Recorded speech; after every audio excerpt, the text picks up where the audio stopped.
이렇게 해서 고린도전서를 묵상하고 있습니다. 그렇죠? 예전에 우리가 고린도전서를 설교로 해서 봤었는데 다시 큐티로 또 보니까 은혜가 또 새로워요. 교회에 대한 이야기입니다. 교회는 세상으로부터 구별되도록 부름받은 사람들의 모임입니다. 그러니까 교회 안에는 눈에는 보이지 않지만 세상과 구별되는 경계가 있어요. 교회 안에 있는 사람들과 세상은 구별됩니다. 그래서 우리가 보통 신자들은 세상 사람들 이렇게 말하거든요. 근데 그 얘기를 불신자들은 굉장히 듣기 싫어합니다. 니네만 그러면 좋은 데 살고 우리는 여전히 세상 속에 사는 사람이냐? 이렇게 되는 거죠. 근데 우리는 그럼에도 불구하고 세상 사람들, 우리가 세상에 나갈 때 이런 표현들 굉장히 잘 쓰죠. 그러니까 그 얘기는 이미 우리가 어느 정도 경계를 가지고 있다는 얘기입니다. 그러니까 교회 안에 있는 사람은 예전에 우리가 세상에 살았죠. 세상에서부터 부름받은 다음에 나온 뒤로는 예전에 우리가 세상에 좋다고 생각했던 거, 옳다고 생각했던 거, 하고자 했던 것대로 살잖아요. 세상의 가치나 욕망을 따라 살지 않는 사람들입니다. 그래서 교회 안에 있는 사람이 이 세상을 좀 이렇게 비하해서 일컫는 말로 세속이다라고 말합니다. 뭐 옛날 불가에서는 거꾸로 말해가지고 속세라는 말도 썼죠. 우리가 세속이라는 말이 나쁜 말은 아니죠. 세상이란 말과 똑같은 말입니다. 세상에 속한 곳 뭐 이런 뜻인데 그냥 세상에 사는 사람이라기보다는 세속적인 세속의 사람 이러면 이제 듣기 싫잖아요. 왜냐하면 세속이라는 말은 무언가 더 나은 세상과 비교해서 쓰는 말이기 때문에 그렇습니다. 우리가 세상이나 세속이라고 말을 하지만 그럼에도 불구하고 우리는 여전히 그 세상 속에서 살아갑니다.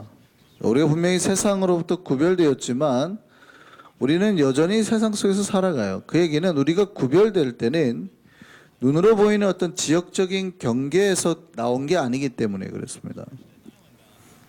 그러니까 눈에 보이지 않는 영적인 세계로 부름을 받은 거죠. 우리는 여전히 현실, 세상 속에서 살아갑니다. 그런데 우리가 여전히 세상 속에 속해는 있지만 더 이상 세상의 기준이나 가치관이나 뜻과 정의가 아닌 이제는 하나님의 말씀의 가치관을 기준, 더 높은 가치관을 가지고 살아간다는 거예요. 그래서 예전에는 똑같은 돈을 버는데 세상 사람들과 교회 안에 있는 사람들과는 사람들이 기대하는 기대치가 달라요. 내가 번 돈 아니에요. 내가 일주일 동안 수고해서 번 돈 아니에요. 근데 내가 먹고 싶은 거 다 먹고 가지고 싶은 거 다 하고 내가 다 써도 사실 아무도 나무라면 안 되거든요. 자기가 번 돈인데 저 사람이 열심히 땀 흘려고 번 돈인데 누가 뭐라고 하겠어요. 근데 그렇게 다 쓰지 않는 사람들이 신자고요. 만약에 신자 중에 간혹 자기가 번 돈이라고 그 돈으로 다 술을 마시거나 사치를 하거나 낭비를 하거나 나누지 않으면 오히려 비난을 받습니다. 자기가 애써서 번 돈인데 자기가 뭘 해도 상관이 없는데 세상 사람들이 비난을 하거든요. 야, 쟤 교회 다닌다며? 근데 왜 쟤 저러고 사냐? 이러는 거죠. 왜냐하면 그 사람들은 다른 가치관으로 산다라고 생각하는 거예요. 벌써 교회 다니는 사람들은 구별된 사람들이기 때문입니다. 그래서 신자는 이 세속의 삶과 구별하여서 거룩한 삶을 살아야 됩니다. 그래서 교회 안에 있는 사람에게 세속적이다 이러면 굉장히 모욕적으로 들리는 거예요. 그러니까 교회 안에 있는 사람에게 아이고 세속적인 사람 이러면 굉장히 모욕하는 겁니다. 아직도 교회 안에 들어왔다고 해놓고 여전히 세상적으로 사는 사람이라는 표현이거든요. 우리는 세속적이 아닌 하나님의 교회 예수 그리스도의 몸인 신자로 거룩한 자로 살아가는 우리가 되기를 소망합니다. 그런데 여기서 거룩과 구별되는 그 세속이 뭘까요? 뭘 세속이라고 할까요? 우리는 세속적인 삶을 조심해야 됩니다. 여러분 여기서 말하는 세속의 정의가 뭡니까? 오늘 고린도서에서 말하는 세속의 정의. 일반적으로 돈을 흥청망청 쓰고 욕망대로 살면 세속이라고 말할 수도 있습니다. 그럼 여기서 말하는 세속도 그런 걸까요? 정확하게 말하면 하나님의 울타리 안에 들어있지 못한 사람의 세속입니다. 그러니까 여기서 말하는 울타리는 현실적인 교회의 벽이 아니라고 그랬습니다. 왜냐하면 교회 자체도 현실이잖아요. 그러니까 교회라는 거는 보이지 아니하는 경계 안에 진짜로 들어있는 사람을 말하는 거지, 내가 이 땅에 살고 있느냐, 뭐 직장 생활 하느냐 아니냐 이런 걸로 구분될 수가 없는 겁니다. 많은 사람들이 세속이라는 것을 흥청망청 욕망을 따라 살지 않으면 세속이라고 생각을 해요. 거룩이라고 생각을 해요. 그래서 세속적인 삶을 살지 않는다고 신자들이 많이 생각을 합니다. 그러니까 일반적으로 신자들에게는 뭐가 있냐면 의가 있어요. 우리가 예수를 믿는 순간 그래도 좀 달라지거든요. 주변 사람들보다는, 안 믿는 사람보다는 좀 낫습니다. 왜냐하면 술도 잘 안 마시고 돈도 함부로 쓰지 않고, 그러니까 뭔가 의가 있어요. 항상 크리스찬은 그래도 주변에 있는 친척이나 친구들보다는 비교 우위의 삶을 삽니다. 그러니까 신앙생활 좀 오래 하는 사람들에게서 풍겨지는 기운이 있어요. 기운. 딱 저분이 신앙생활 좀 오래 했다 안 했다가 딱 기운을 보면 느껴요. 그게 뭐냐면 의예요. 의.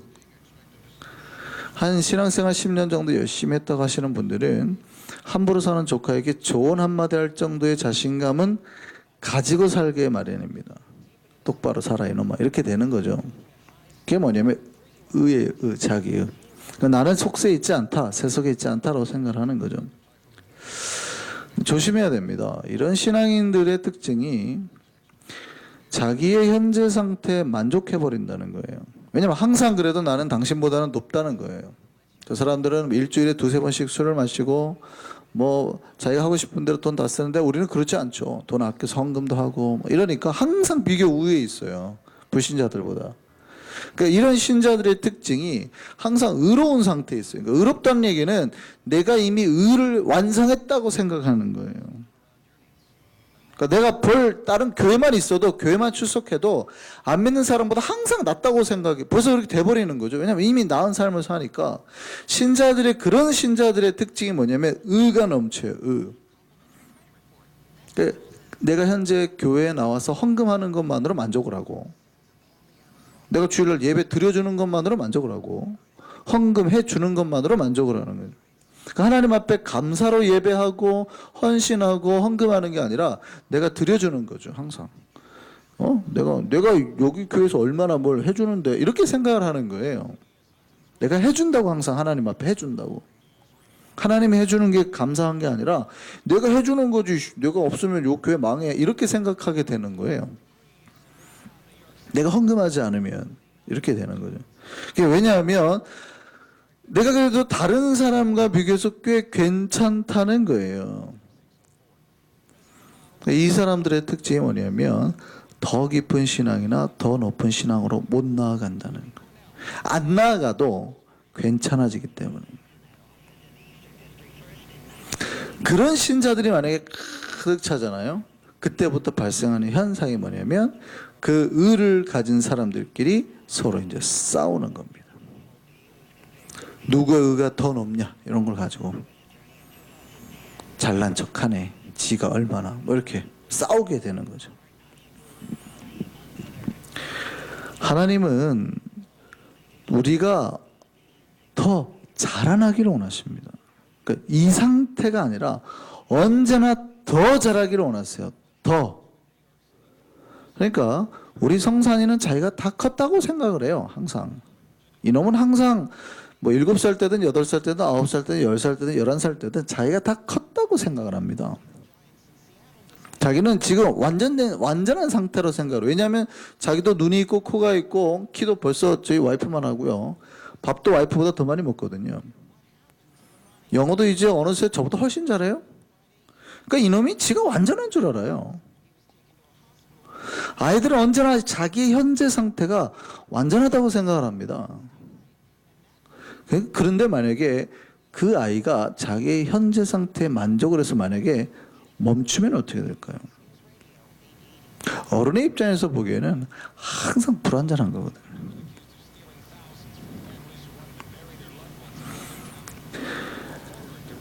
사실 많은 신자들이 영적으로 보면 어린아이입니다. 그러니까 세상과 비교해서는 의로운 자죠. 부름을 받았으니까. 그런데 같은 신자들끼리의 상태에서 놓고 보면 아이들인 경우가 많아요. 심지어는 유아 수준인 분들도 많아요. 밥을 주면 밥을 못 먹습니다. 밥을 주면 대부분 튕겨내잖아요. 예를 들어서 충성하자 그런데 튕겨낸 거는 아직 좀 어리다는 표현이에요. 그러니까 우리가 시간을 냅시다, 헌신을 합시다 할 때 대부분 튕겨내는 건 아직 그걸 소화를 못 해낸다는 거거든요. 기본적으로 우리가 성경대로 하자 그러면 목숨 바쳐서 막 선교하고 해야 되잖아요. 근데 아직 못하는 이유는 그걸 우리가 못 소화하기 때문입니다. 그러니까 목회자들이 그걸 아니까 그거를 많이 강요하지 않아요. 헌신을 많이 강요하지 못합니다. 그런데 그거를 그분들의 영적 상태를 판단한다 그러면 아직도 젖을 먹는 신자예요. 유아기의 상태라는 겁니다. 그런데 그 유아기의 상태들이 세상과 비교해서 그러니까 자기의 현실을 못 보고 세상과 비교해서 뭘 내세우냐면 의를 내세우고 있어요. 의를 내세우고 있어요. 그리고 내가 그래도 괜찮지 않냐고 이렇게 말하고 있는 겁니다. 그리고 그 의와 의를 가졌다고 하는 사람들끼리 서로 그 안에서 이제 싸우기 시작하는 거예요. 그게 오늘 고린도 교회의 모습이에요. 3절을 보면 이래요. 너희는 아직도 육신에 속한 자로다. 너희 가운데 뭐가 있어요? 시기와 분쟁이 있느니. 오늘 바울이 그 얘기하는 겁니다. 바울이 지금 고린도 교인에게 어린아이 취급을 합니다. 그런데 이 어린아이가 성산이 정도, 한민이 정도의 10살짜리가 아니라 젖을 먹는 갓난아기 취급을 해버립니다. 바울이 고린도 교인들에게 뭐라고 그러냐면 젖을 먹는 애기 취급하는 에이구 베이비들 이렇게 말을 하는 거예요. 지금 당신들에게 밥 좀 주려고 했더니 밥은커녕 젖이나 먹어야 되겠네 이렇게 표현하는 거예요. 내가 아직 밥을 주려더니 뭐라고 그래요?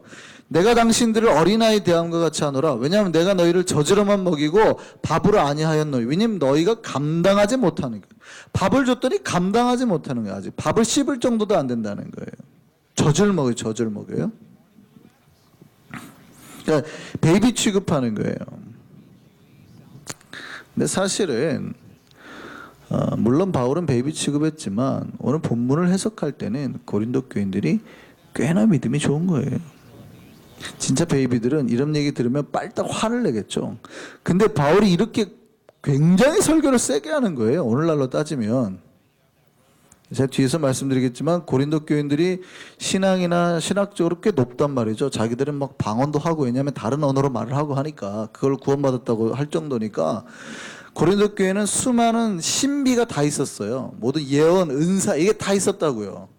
근데 바울이 그게 충만한 교회다 뭐라고 하냐면 그거 다 소용없다. 니네 사랑이 없는데 무슨 그거 갖고 따져. 사랑이 제일이야 이렇게 말하는 건데 그 중에 제일은 사랑이라 이렇게 말하는데 바울과 고린도 교회는 모든 각양각종의 은사가 다 있었어요. 치유와 예언과 이런 게. 근데 그런 사람들한테 바울이 뭐라고 그러냐면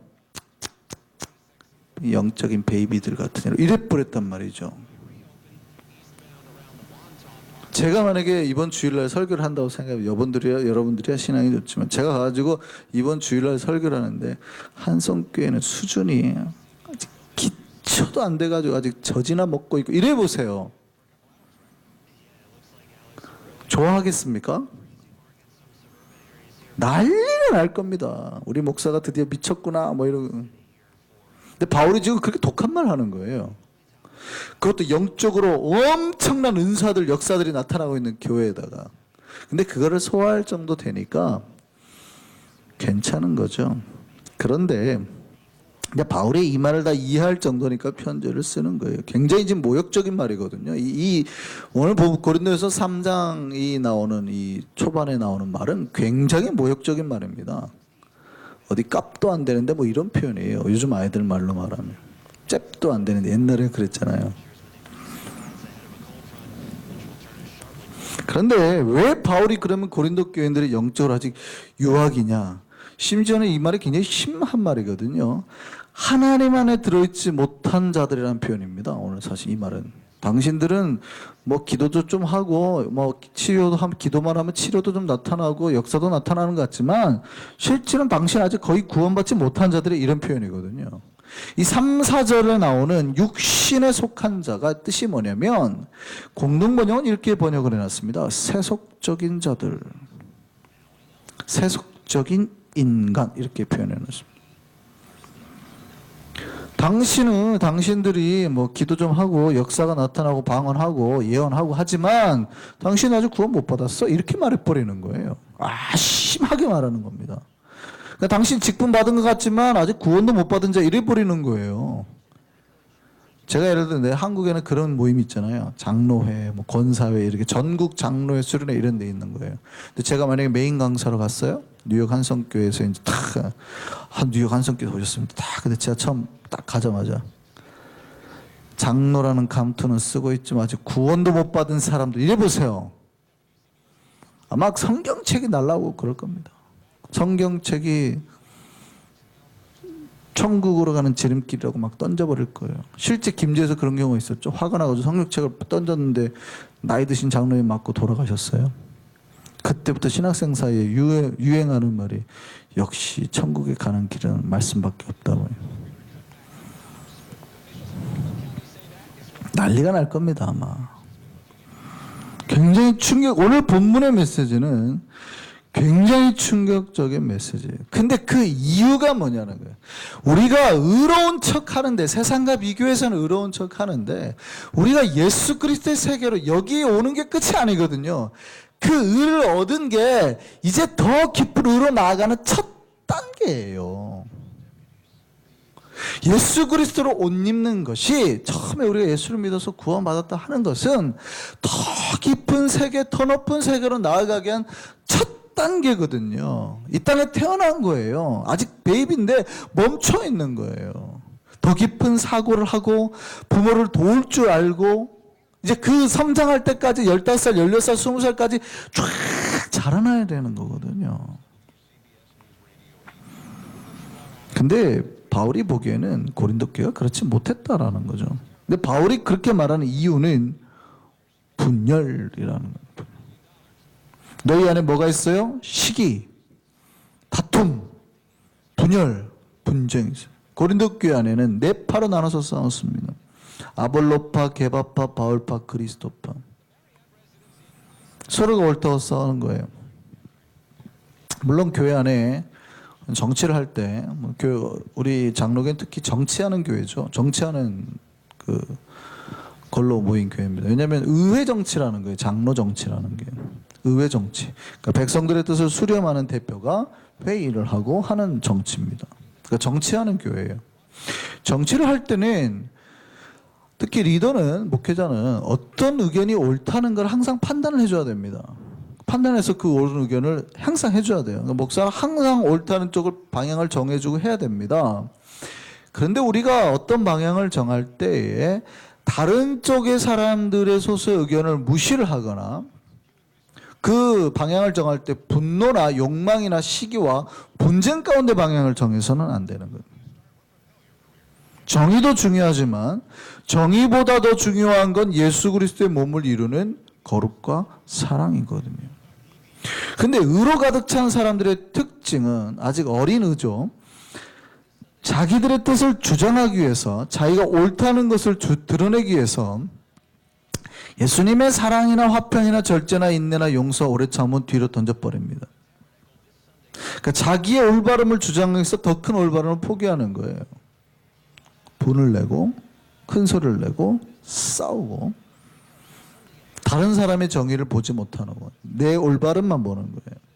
근데 바울이 그렇게 말하는 이유는 그들이 아직도 예수 안에 있는 사랑과 예수 안에 있는 가치관을 못 잡았고 여전히 세속의 옛날에 세상에 살 때의 그 때를 벗지 못해서, 그러니까 세상 속에 살 때 그 편협한 마음, 넓지 못한 마음, 좁은 가치관, 이런 것들을 아직도 가지고 있기 때문이다. 예수를 믿는다고 하는 거는요, 눈을 바꾸는 것과 똑같습니다. 새로운 눈의 경계를 가지고. 그러니까 마치 도량형을 바꾸는 것과도 마찬가지예요. 김창균 목사님이 요즘에 좀 힘들대요. 김창균 목사님이 쓰는 이 맵은 내비게이션을 쓸 때는 저는 그래도 벌써 마일이 편해졌거든요. 김창균 목사님은 아직도 킬로미터로 해놓고 쓰더라고요. 저는 가끔 헷갈려요. 100m 앞에서 좌회전 이렇게 쓸 때 가끔 헷갈릴 때가 있어요, 벌써. 그런데 미국에 왔다라는 거는 벌써 도량형이 바뀌었다는 거거든요. 새로운 가치관이나 기준을 가지고, 그러니까 머릿속에 100m, 1km라는 개념보다는 마일이라는 개념이 이제 더 와닿는 세계인 거죠. 우리가 예수를 믿는다고 하는 거는 새로운 눈과 자를 들이대고 이제 판단을 하기 시작해야 된다는 얘기입니다. 근데 그 자가 뭐냐면 은혜와 사랑인 거예요. 여러분 성 프란시스라고 많이 들어보셨죠? 아시시의 성 프란시스 굉장히 유명한 분이죠. 이분이 이미 예수님의 성흔을 몸에 받은 정도로 유명한 분입니다. 이런 일화가 있어요. 어느 날 성 프란시스가 제자들과 함께 40일 금식을 했답니다. 40일 금식을 하기로 했어요. 근데 그 중에 한 제자가 이렇게 말합니다. 우리가 얼마나 주님을 사랑하는지 보여주기 위해서 우리가 습을 끓여놓고 앞에 끓여놓고 기도를 합시다. 그러니까 저 냄새가 막 나는데도 불구하고 그거를 참아내면서 우리가 금식을 해봅시다. 딱 그랬어요. 그렇게 하자고 했습니다. 그러니까 금식이 얼마나 힘들겠어요. 그냥 40일 금식해도 힘들 텐데 냄새가 계속 나니까. 그런데 며칠이 지나고 한 제자가 너무 배고파서 몰래 가서 그 스프를 먹고 말았어요. 근데 그 사실을 알게 된 다른 제자들이 어떻게 할까요? 우리 전교우가 40일 금식 기도하는데 한 명이 깼어요. 전교우가 작심해서 뭘 하는데 한 명이 지금 회방을 놓은 거예요. 성교 가가지고 한 명이 사고 친 거예요. 어떻게 해야 될까요? 교인들이 어떻게 할까요? 제자들이 다 눈을 흘겼습니다. 쟤 때문에 쟤 때문에 우리가 하는 40일 기도를 다 망쳤다고. 우리가 한 마음으로 하는 40일 작정 기도, 금식 기도를 제가 다 망쳐놨다고. 분노의 말을 멈추지 않았습니다. 그랬더니 성 프란시스가 갑자기 한 제자가 이제 성 프란시스에 물었어요. 나무라줄 걸 바라고 선생님 어떻게 할까요? 이번 일을 어떻게 생각하십니까? 그러니까 그 질문을 받자마자 성 프란시스가 숲으로 가더니 그 스프 그릇을 다 자기가 마셔버린 거예요. 제자들이 어안이 벙벙했습니다. 그때 이런 말을 했어요. 너희가 왜 금식 기도를 하니? 이웃을 더 사랑하기 위함이다. 그냥 너희의 지금의 모습을 봐라. 금식 기도를 깨고 음식으로 달려든 친구를 비난의 눈초리를 보고 있지 않느냐. 배가 고파서 견디기 힘들었던 친구의 고통보다 금식 자체를 중시하진 않았는지 생각해보라. 정작 중요한 거는 얼마 동안 금식을 했느냐가 아니라 오직 이웃을 깊이 이해하고 사랑했느냐이다. 그 프란시스가 유명한 기도를 했습니다. 그게 평화의 기도죠. 평화의 기도 같이 한번 볼까요? 주여 나를 평화의 도구로 사용하여 주옵소서. 그 다음에 뭔지 보세요. 미움이 있는 곳에 사랑을, 다툼이 있는 곳에 용서를, 분열이 있는 곳에 일치를, 이해받기보다는 이해하는 자로, 사랑받기보다는 사랑하는 사람이 되게 하소서. 그러면 미움, 다툼, 분열은 어디에 있는 거예요? 세속에 있는 것들이에요. 그럼 주님 안에 있는 건 뭐예요? 사랑과 용서와 일치잖아요. 그러니까 여전히 미움과 다툼과 분열, 세속적인 일이 있는 곳에 예수 그리스도의 사랑을 가져가서 제가 덮어버리겠다, 이런 표현이거든요. 그런데 오늘 본문에 등장하는 고린도 교회는 한번 보세요. 바울이 뭐가 있다고 그래요? 너희들 안에 뭐가 있어요? 시기와 분쟁이 있다는 거예요. 너희들 안에 다툼이 있다는 거예요. 여기에 미움, 다툼, 분열이 다 여기에 있어요, 지금. 그러니 바울이 뭐라고 그래요? 세속적인 사람이라는 거예요. 아직 젖 먹는 아이다라는 거예요.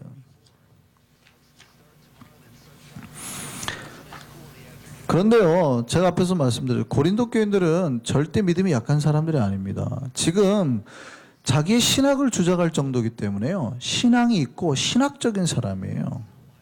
개바파 같은 경우는 사도 계열을 가겠다는 거죠. 바울파 같은 경우는 개척교인 바울 따라가겠다는 거죠. 아볼로파 같은 경우는 말씀을 잘하는 설교 중심 사람이라는 거죠. 그리스도파는요, 직통파입니다. 우리는 기도해서, 우리는 다 필요 없어. 그리스도와 직통 계시었고 다 받는 우리는 직통파. 기도하는 사람들이 기도하는 사람들, 막 은사자들. 그러니까 그 교회 안에 뭐 개척자든 뭐 은사자든 아니면은 말씀 추구하는 자든 꽤 나름대로 신학이나 신학적으로 열심히 있는 사람들이에요. 그 오히려 교회 안에 새가족이 아니에요. 절대 이 사람들은 지금 새가족이 아닙니다. 그런데 바울이 그렇게 말하는 사람들, 교회 안에 상당한 연륜과 세력을 가진 사람들에게 아직도 예수의 사람이 되지 못한 세속적인 사람이라고 말하고 있는 겁니다. 그 세속적인 사람이라는 기준은 우리가 교회라는 건물 안에 있느냐 아니냐가 아니라 우리 현재 내면의 상태죠. 너희가 지금 사랑과 용서와 일치를 보이고 있느냐라는 겁니다. 우리가 교회 안에 있지만, 현실적인 울타리 안에 있지만, 우리가 이 안에서 미움과 다툼과 분열을 보이면 우리는 여전히 똑같이 바울이 세속적인 사람을 욕했던 그 세속적인 사람이 될 것입니다. 그런데 우리 마음에 사랑과 용서와 일치가 있다면 우리는 내 일터에 있든 내가 어느 심각한 환경적으로 곤고한 상황에 있든 이미 예수 그리스도의 몸 안에 있는 자가 될 겁니다. 우리는 생각해 보아야 됩니다. 교회라는 울타리 안에 있는 세속적인 사람일까요? 아니면 예수 그리스도를 닮아가는 성숙한 사람일까요? 제가 우리 교회 와서 이 예화를 몇 번 말씀드렸습니다. 성장하지 않으면 퇴보합니다. 신앙은 성장하는 거, 그러니까 멈추는 게 아니에요. 성장해야 되는 거예요. 만약에 성장하지 않으면 반드시 퇴보하게 돼 있어요. 제 말씀 많이 드렸죠. 어떤 교회는 자기가 예수를 믿는 게 세상과 구별되는 한 단계, 1단계를 예수 믿는 거라 생각하고 죽을 때까지 그렇게만 신앙생활 하시는 교회들이 있어요. 멈춰버린 거예요. 근데 이게 사실은 멈춰버리는 게 아니라 거꾸로 가는 겁니다. 신앙은. 그러니까 10살 배기 아이가 성장이 멈추면 10살에 있지만 신앙은 정반대입니다. 여러분이 신앙생활을 정말 열심히 하지 않으면 신앙은 반드시 퇴보하게 되어 있습니다. 시험 들고 낙심하고 거꾸로 가게 돼 있어요. 신앙은. 제가 그래서 신앙을 항상 뭐에 비교해요? 거꾸로 흐르는 물 위에 떠 있는 보트에 비유했잖아요. 여러분이 열심히 노를 젓지 않으면 못 올라가는 거예요. 사탄이 가만두나요. 그런데 보트를 한참 젓더니 1시간 젓더니 쉬자 그러는 거예요. 좀 쉬자. 우리가 1시간 동안 얼마나 수고했는데 하고 노를 딱 접어버려요, 안으로. 그런 순간 여러분이 그 자리에 있나요? 떠내려가는 겁니다. 줄줄줄줄. 여러분이 1시간 저은 거하고는 비교도 안 되게 떠내려가 버리는 겁니다. 어디요? 폭포 밑으로 이제. 심연의 깊은 세계로, 절망과 낙심과 죽음의 세계로 떨어져 버리는 거예요.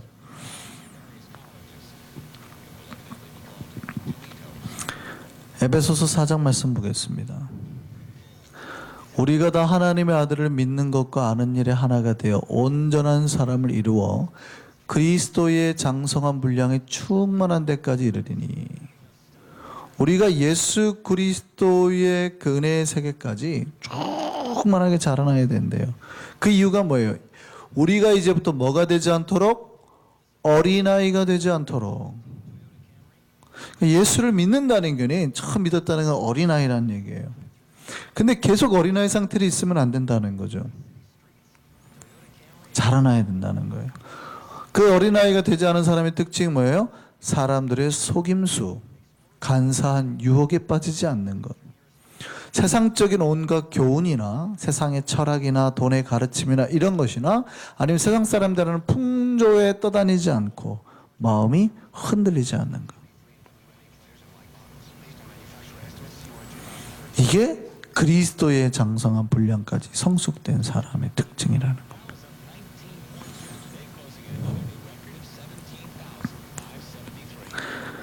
우리는 모두 자라나야 됩니다. 어떤 분들은 어린아이인 사람도 있을 수 있고요. 영적으로 보면 초등학교나 중학교를 다니는 사람이 있습니다. 멈추시면 안 됩니다. 멈추면 그 자리에서 끝나는 게 아니라 거꾸로 내려가는 거예요. 예수님은 우리를 베이비가 되도록 부르신 게 아닙니다. 예수를 믿게 하셨다는 건 우리를 베이비로 죽을 때까지 살려고 하는 게 아니라 예수를 믿는 순간 우리가 이제 베이비로 태어난 거예요. 그러면 죽을 때까지 자라나야 됩니다. 그리스도의 장성한 분량에 그 다다를 때까지 어른의 생각과 몸과 능력을 소유할 때까지 자라나야 돼요. 이게 어느 정도 일정한 수준이 되면 그때부터 우리에게 미션이 주어지는 겁니다. 저는 요즘에 성산에게 미션을 줍니다. 차에서 내릴 때 예전에 혼자 지가 뛰어 올라가거든요. 절대 못하게 합니다. 엄마 가방 들어. 한 주 짐 챙겨. 네가 가서 문 열고 기다려. 제가 장 봐오면 20kg짜리 쌀가마는 성산에게 메고 올라가게 합니다. 그게 아이가 성장했다라는 증거거든요. 이 아이가 성장한 것에 대한 능력을 보여야 되는 거거든요. 똑같습니다. 우리가 신앙이 자랐다는 거는 계속해서 제가 미션을 던져주잖아요. 뭐 하시라고 하는 거. 그 양반이 그만큼 잘하셨다는 거예요. 근데 제가 아직 미션을 안 드리면 아직은 조금 더 기다리자는 거예요. 저걸 들기엔 20kg 쌀까마 들기엔 아직 좀 무겁겠네, 저분에게는. 근데 제가 미션을 드리는 거는 그분이 그만큼 됐다는 거예요. 근데요, 거기서 끝이 아니에요. 성산이가 20kg 쌀까마에서 저는 멈추기를 바라지 않아요. 2개 정도는 너끈히 베고 올라갈 만큼 더 잘하기를 바라는 겁니다. 이게 신자들의 매일매일의 삶이에요. 우리가 지금 자리에서 멈추면 안 됩니다. 우리의 생각과 몸과 능력이 온전해질 때까지, 예수 그리스도처럼 온전해질 때까지, 그래서 주의 나라 영광에서 쓰임을 받으신 우리가 될 때까지 나아가신 우리가 되기를 소망합니다. 이것이 우리 신앙의 평생의 목표입니다. 이 목표를 향해 달려나가는 우리 일성교회, 우리 안성교회 모두가 되시기를 소망합니다. 기도하시겠습니다.